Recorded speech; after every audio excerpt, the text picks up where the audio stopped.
Guys, dito, i-reveal ko kung ano ba yung build ng mga pro kay YSS. Kaya siya tumatagal sa teamfight. Tsaka napakasakit niya pa. Yung masakit na siya, makunat pa. Dito nga yung kalaban namin, Aulus, Saber, tsaka yung tank nila, si Panda. Grabe yan oh, mga idol. May nyak pa yan.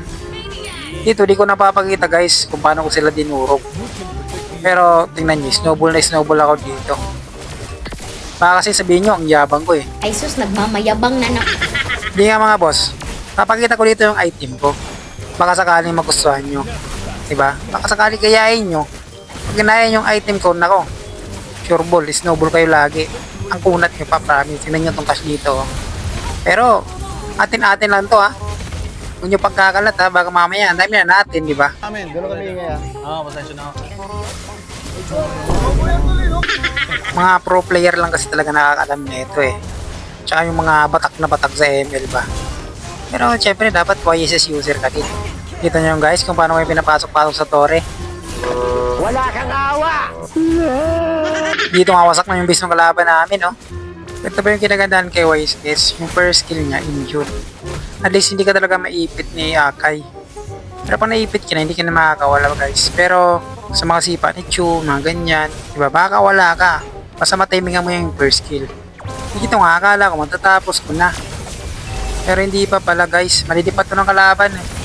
Grabe yung sustain ng build ko dito guys. Ito yung kinagandahan sa build ko. Wala kami ditong healer ah. Kaso nagkamali tayo ng pasok, may bigyan pa nga tayo. Pero okay lang yan. Ito yung item ko guys. Screenshot nyo na lang guys, mabilisan lang. Rose gold yan yung last item ko. Para pangbakbakan talaga. Dito nga, dadaanan ko sana yung loot. Kaso mukhang uubusin na ng kakampi ko yung kalaban namin, no? Dalawa na yung wala, tatlo. Ako yung double na yata to guys. Pero yun lang. Gusto nyo itry yung item ko. Good item yan idol.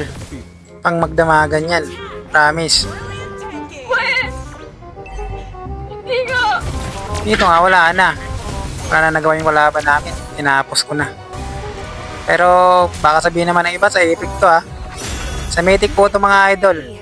Kaso lorag lang. Kasi solo player lang tayo. Ang hirap. Lalo na ngayon, nagpo-focus ako sa pagko-content.